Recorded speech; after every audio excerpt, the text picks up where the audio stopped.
right, hello everyone. Welcome to Wissenschaft fürs or today Sitting Room Science, since we're in English today, the weekly broadcast from Avis for Future. My name is Nathan Beach. I'm in the climate dynamics section at Avi, and today we're going to hear a nice presentation from Santi, but first I'll let everyone introduce themselves. Yes, hello also from my side. My name is Franziska Pausch. I'm a PhD student also at the Alfred-Wegener Institute working with microalgae in the Southern Ocean. So I'm now very curious to see how the bottom of this part of the ocean looks like when I only see the top of it. And yeah, and if you like to get notified when we have new videos, please follow our channel. We have several English episodes already and also next week, so stay tuned for that. You will hear more about this later, and yeah, good to have you here. Hello everyone, my name is Miriam. I'm a postdoc at AVI. I'm working on biogeochemical modeling. That means that we are simulating the ocean and what is living in there. A little bit also the bottom of the ocean, but not so much, rather the water column. So it's really interesting what is living down there. Wenn ihr irgendwelche Fragen habt und sie lieber auf Deutsch stellt, dann schreibt sie einfach in den Chat. Das ist überhaupt kein Problem und wir übersetzen sie dann und geben sie an Santi weiter. Habt viel Spaß, have fun, and now we're coming to Santi. Hello everyone, I'm Santi. I'm already done with the PhD, let's say luckily. And as the guys mentioned, I'm gonna show you a bit about the guys that live on the bottom of the sea. Hopefully you can see my screen. If not, give me a sec until I manage that. And now we go. There it goes. So as it was advertisement, the presentation is called the Seafloor Dwellers of the Weddell Sea, Antarctica. So all the guys living close to the bottom. How I usually refer to them, or most of my colleagues also in the area, it's benthos. But what does this mean? If you put it short and concise, it refers to all animals and plants which are living on, in, or related to the seabed. I particularly work only with the animals which are living on top of the sediments, like the guys here in the picture. Inside the sediment, like for example, here you have some arms from stars which are burrowed in the seabed or related to the bottom. Here is an ice fish and you have the nest. And while these guys now are seen in the bottom of the sea, they usually live and swim around freely. Some examples of those, it's the giant isopod, the Glyptonotus, you have sea stars, you have sea spiders, some bryozoans, sponges, sea lilies here, the kind of guys that swim. Quite nice to see them in the video, to be honest. You have soft corals, you have hard corals, you have brittle stars, and of course, a few sea pigs or sea cucumbers. What I usually get asked is how do we investigate these guys since we cannot go that deep? So for example, the work I do is in between, or used to do, it's in between 100 to 1000 meters. You cannot really dive there. So what we use is, for example, nets like this ACT here, the Agassiz troll. We have coring devices like the multi-box corer. What you have here in the bottom are boxes. These get inside of the bottom of the sea and take a chunk out of it, and that's what we use to get the animals. Or more modern, you have things like this. This is called the OFOS. And what you have here, it's a camera and two cameras actually. One is for taking pictures, one for taking videos. And while this guy is quite modern, the net that you have in the far right is the oldest gear of them all, and it was designed in the late 1800s. So it's a science that it's been going around for some time. Now, when thinking a bit of Antarctica, which is where I did the work I'm presenting now, you usually think of ice, white, cold, tons of ice. Sometimes you cannot even see the water there. Sometimes, yeah, but still quite cold, glaciers, icebergs, snow. You do have some life on top of the land. You have some crazy penguins, for example. Sorry, that's the actual penguin. You have some lazy seals, and some scientists taking naps on the ice from time to time. But coming back to the sea, it looks quite desolated here, and that's usually the first impression one gets from the bottom of the sea, that you don't have that much life. But actually, depending where you are, you will find a lot like here, that you have different kinds of sponges, for example, have these soft corals, you have the rhizomes, and a lot more hidden inside there. The guys that live in Antarctica are quite adapted and evolved to be adapted to the weather. So for example, one special thing they're adapted to is the low temperatures. Already around 34 years ago, it was already 6 degrees cold, which I, for example, come from south of Argentina, and 6 degrees, it's already cold for us, even for winter time. And along the years, it went decreasing, and nowadays we have a range in between 0 and -2, or the other way around, from -2 to 0. While low, they're quite stable, so you have a range in between +-1. So you go from 1 as the mean, and -1, sorry, the mean, and then you go up and down 1 degree, not much. Another important thing is that they have a highly variable food input, so it's quite seasonal. During summer, you have in white the ice extension, so there's not much ice. Then algae can grow. When they die or they eaten, everything that sinks down, it's what these guys eat. And during winter is when it's full of ice, and usually you don't have that much productivity, and hence they don't get that much food. So they had to adapt to that. That's how they got their nowadays characteristics. So they're adapted to the low temperatures. They have some substances, proteins, for example, they use so they don't freeze. They don't get ice crystals or transform into an ice cube, basically. They're quite slow, have low metabolic rates, so they move rather slowly. They grow quite slowly. There are stenotherms, which means that they live in a really reduced temperature range. So as I mentioned, they live in between -2 and 0, and there it's stress-free for them. It's life as usual. But the moment you take them to +1, for example, they already have a lot of problems there. And due to the seasonality of food, they're quite adapted to live in winter without any food. So for example, during summer, organism will take everything that's coming from the surface of the sea and catch that while it's falling. And then eventually in winter, they realize, oh, I don't have any more food coming from on top. Then they start using what's already deposited there. So they change. Or they use what's known as food banks. If you put food banks in a picture, you'll see, so everything that's grayish, that's mud basically, and then you have some patches where you have some greenish, brownish stuff, and that's what everything that sink down, so algae and feces, or let's say shit, because that's the actual name, and it deposits there, and then the guys that live in the bottom, they can eat it. This has to do a bit with what's known as benthopelagic coupling, or a bit more simple, it's the connection between the seafloor and the water column. So for example, you have the pelagic realm, which is the water column, the sea surface, and you have the benthic realm, so the seafloor basically. And these are not disconnected, they're quite connected with each other, and usually by what's known as carbon flux. This could be, for example, the food that's sinking down, or when the guys from the seafloor, the animals they reproduce, they release all their larvae or their offspring to the water column, and they are part of the pelagic realm for a while until they sink down again. In general, it's modified by a lot of different factors. You have sea ice, water masses, depth, topography, etc. Here, the important ones, at least for the guys I work on or used to work with, it's the sea ice and the water masses. And how do these two modify the connectivity? Well, for example, sea ice cover regulates the quantity and the quality of the food. As I mentioned, when you have a lot of ice, you cannot have any algae there, or you have a few at least. So you have less food. When there's no ice, then you have more space for the algae, you get more food there. And water masses and currents, what they do is they transport this food from one side to the other.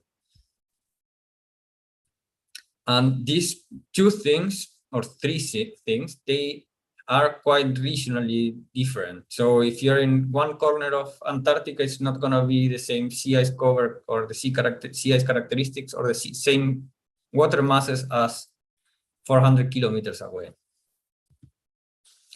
Now let's start sinking into the place the talk is about, which is in the Weddell Sea. If we have Antarctica and we zoom in this place here, we have everything that's within this black line. It's the Weddell Sea.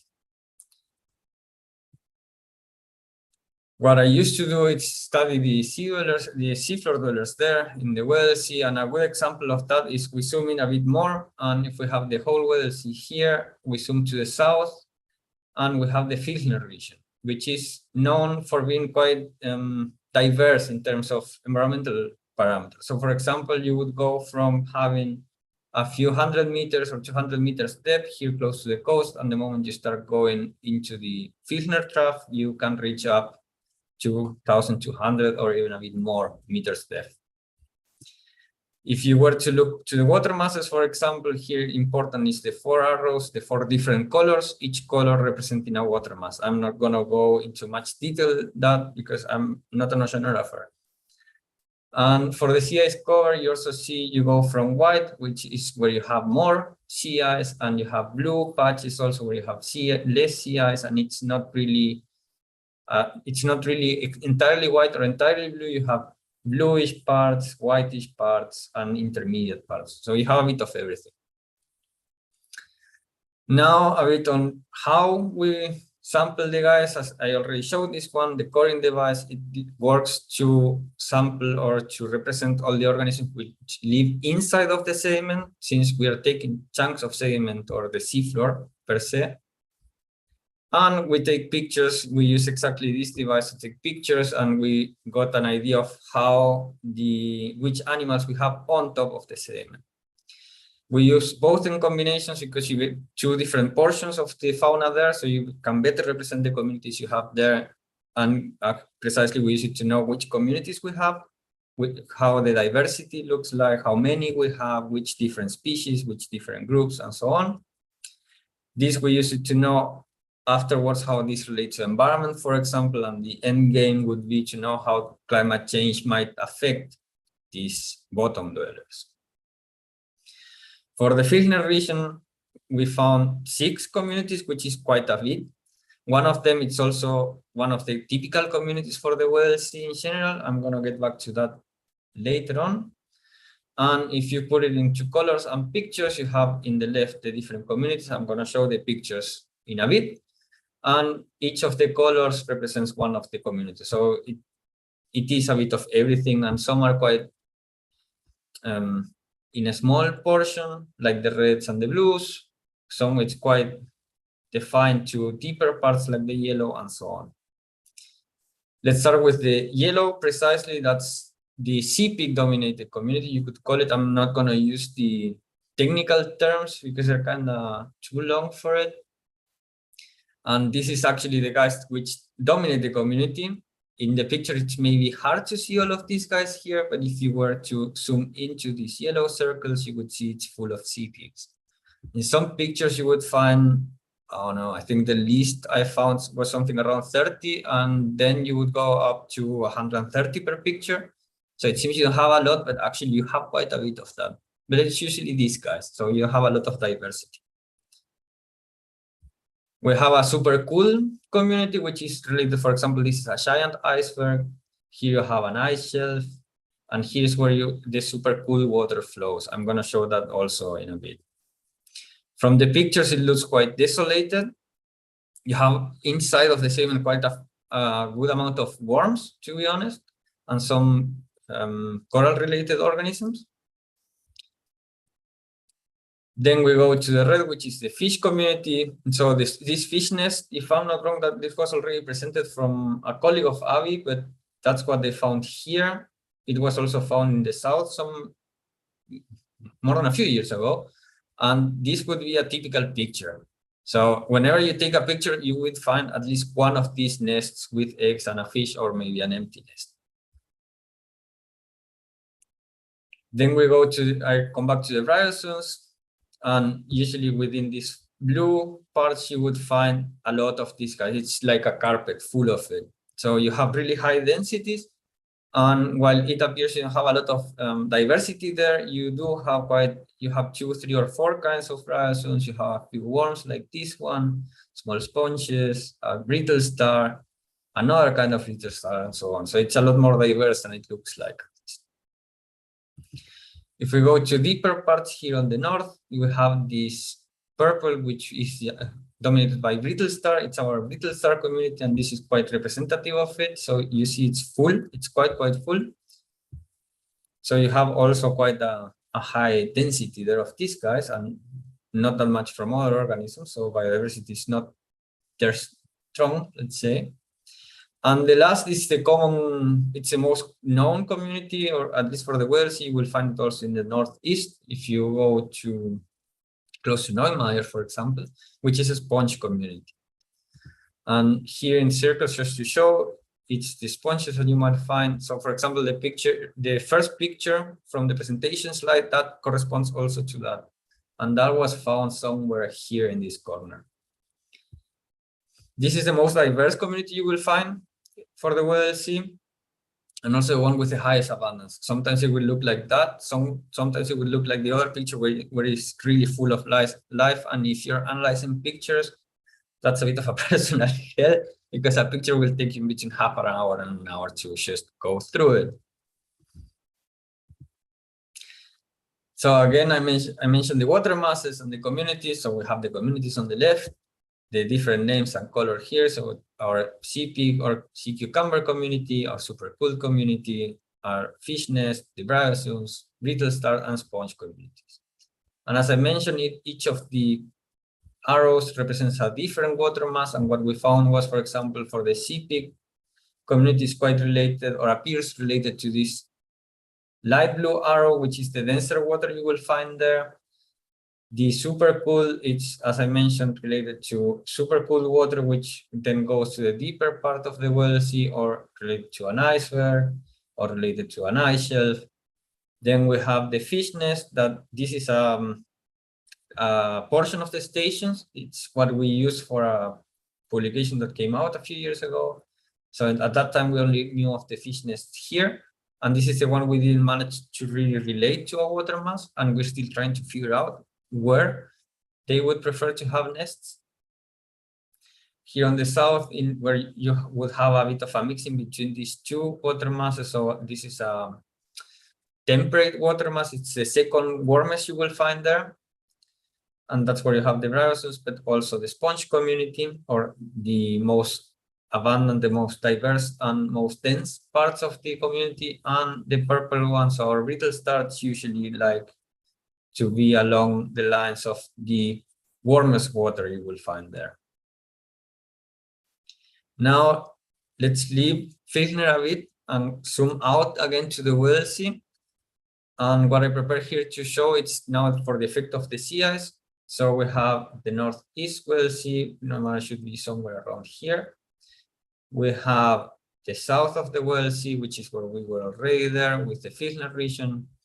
We have where the Larsen ice shelves used to be in the tip of the peninsula, and on the other side, we have the Bransfield Strait. If we were to describe the regions, they are quite different in terms of environment. And if we now overlap how the sea ice conditions look like, there you have, again, blue. The darker the blue, the less the amount of ice. So you see that at least for this part here, it's quite free of ice. Here, the picture doesn't show it, but it's quite white, and it's within this white, light white cloud. The Wegener region, as I mentioned, quite heterogeneous. You have blue, white, light blue, and so on. And an intermediate state in between what would be Wegener and the Bransfield, which is the northeast sea, Weddell Sea. As I mentioned, sea ice refers to food, and usually when they have no food, you have less density, and that's also what we found. So the highest density is where we have the least ice, the least of ice there, followed by the intermediate state, let's say, the heterogeneous Wegener community, and the lowest was where you had the most amount of ice. This is quite related to how ice regulates the amount of food they can get and the quality of the food. I'm already reaching more or less the end of the talk. And for that now comes the summary. So as I mentioned, the bottom dweller communities in the Weddell Sea, we have at least 6, which is based on the Wegener region, which is one of the most diverse parts you will find there.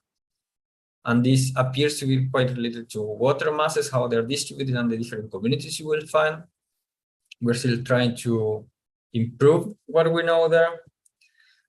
And then the density of the bottom dwellers and also the biomass you will find there, it's quite related to the sea ice cover and primary production, which in other words means the food amount and quality. Now, a short look into the future, because that's what we want to do eventually, try to relate what we found with what will happen to the environment. What we know, or what it's predicted, is that sea ice will decrease in the future. It already made a turn from gaining ice to losing ice, at least for the Weddell Sea since 2014.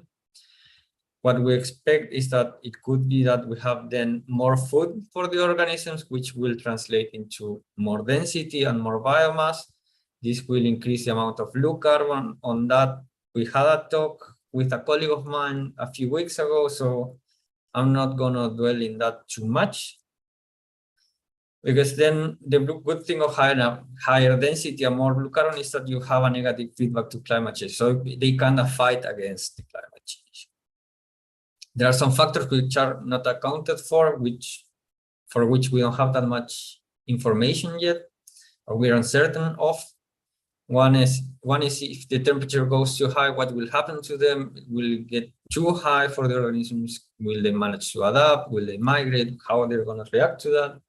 And usually when you start losing these big ice shelves, you have more icebergs. And when an iceberg, it happens that they touch the ground. It's like when you start a fire in a forest. So the moment an iceberg touches the ground, it just destroys everything and takes everything away. So you would expect a lot more mortality there and a bit of loss of biodiversity, but quite a bit of loss of density there. So less animals. And with this lovely picture of the twilight of the Southern Ocean, I thank you for paying attention. I hope I didn't talk too fast because I have that bad habit. I'm open for questions. Great. Thanks a lot for that, Santi. Really nice talk. Many thanks. Yes, before we start with the questions, I would quickly like to introduce the talk of next week. Let me quickly share my screen. So next week, we will also have a talk about basically sea ice and the ocean there, but on the other side of the ocean, it's about the Arctic sea level and how the ocean is hidden beneath the ice. Francesca Doglioni will present some insights how the sea level can be measured below sea ice. She's a physical oceanographer, as Avi as well. The talk will also be in English, so you're very welcome to join as well. And yes, looking forward to see you next week. And now we can start with the questions. Cool. Right. So we have some questions from the live chat on YouTube.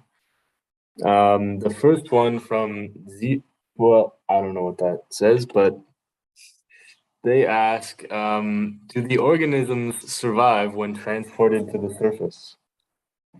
A part of them, yeah. So for example, for fishery studies, the fish that they get from the bottom to the ship, they do survive. Some of the sea stars, they can survive for a while. Also the worms that you have there.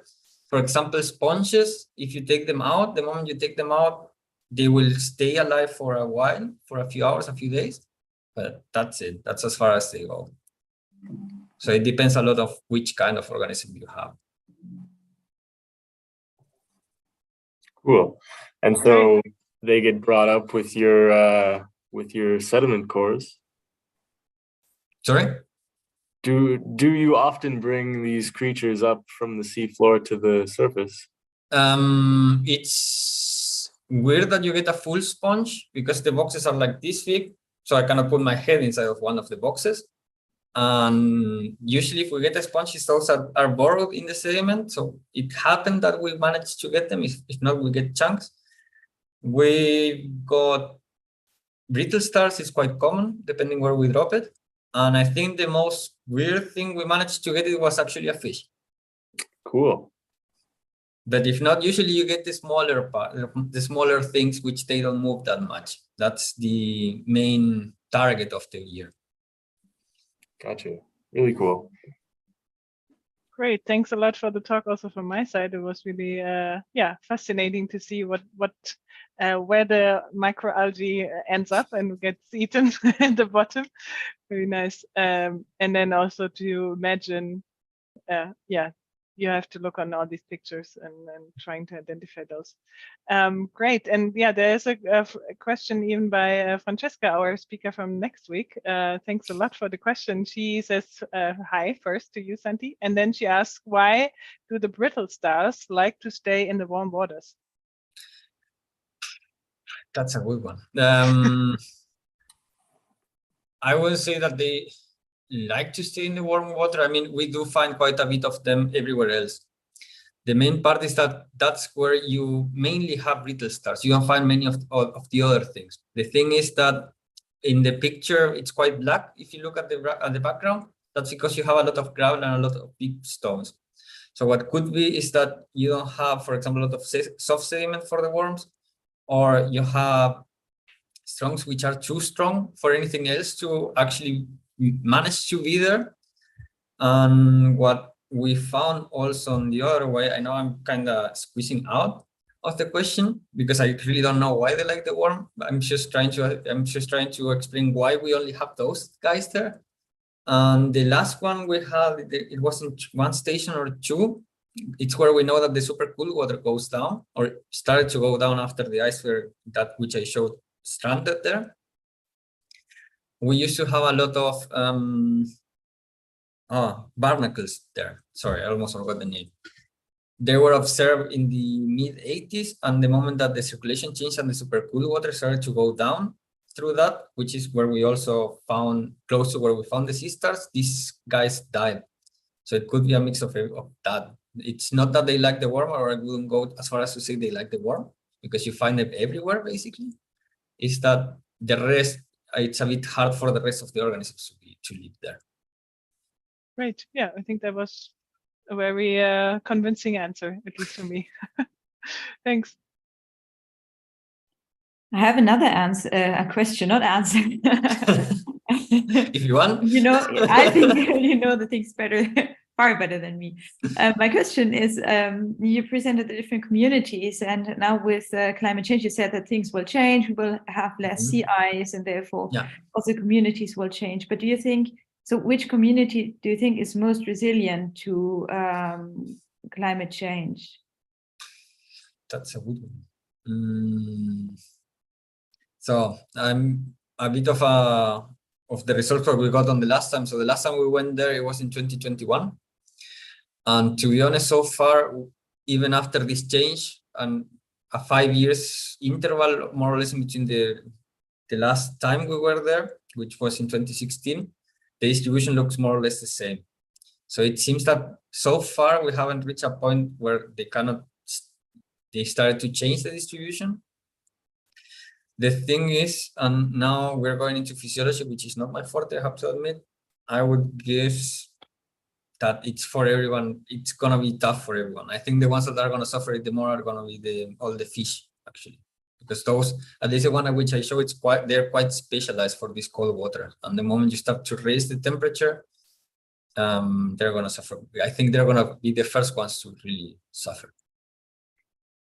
Can there be like a time shift as well? Because you said that you didn't see any effect in this 5 years period, but maybe there will be something later, or? Yeah, okay. That could be also a thing. Okay, yeah. What we assume, so this is what we are guessing from what we saw in another point where we had a study for 26 years from ends of the 80s to 2014.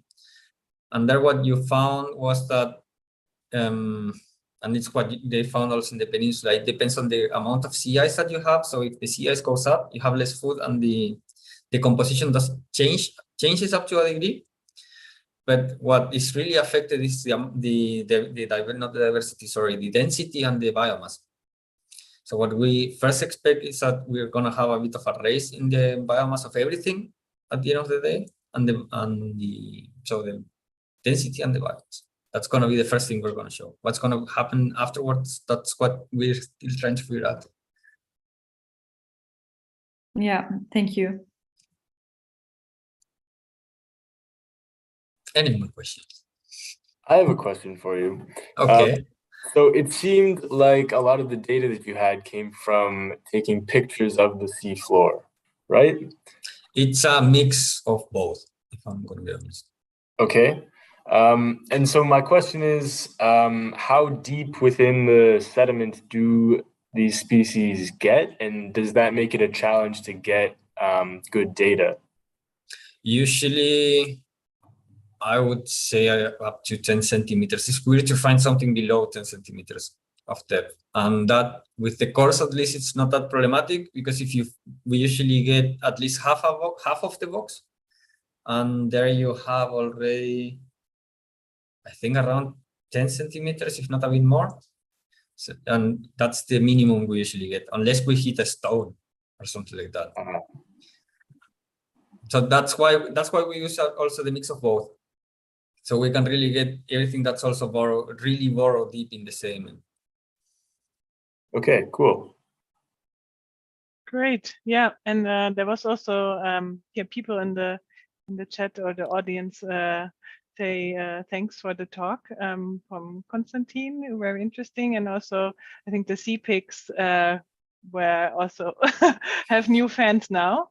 At least they were like Super Mama apparently likes the sea pigs, and I can fully agree to that. So yeah, you already described like how you got go down there with these special devices, take the pictures and everything, but then it's like these very site specific observations you can do, but then you use models, I guess, to make the bigger picture. Yeah. But so how many people are looking at these things? Because I mean, the seafloor is such a vast area, and then if you just do these spot checks, so to say, and look at these pictures, how good do you think is the coverage or the databases of these communities? This is about the coverage. This is a discussion we had with my old supervisor, and we kind of agree on the more the merrier.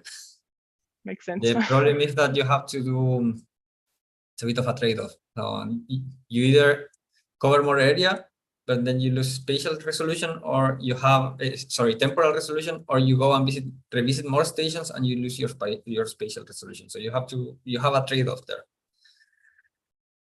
I would say that now it's a bit more important to try to go and revisit the stations, if I'm honest, so we can really see what's happening on the long term. Because at least from all the cloud of points I showed, you have stations which are from 1986. You have some points from 91, if I'm not wrong. So you can, if you start going and revisit these stations, you can really see what happens in really long temporal terms. As for the people working on that, now working with the pictures, you still have Autumn working on, I'd rather not say it because I'm going to screw it up, but with habitat mapping. That was the thing. I remember. Lilian Borim, she's doing that in her PhD, mixed with the Arctic. Before that, there was me. You have Dieter Gerdes, Julian Good, so you have a few names already. I mean, sadly, some of them are already retired or about to.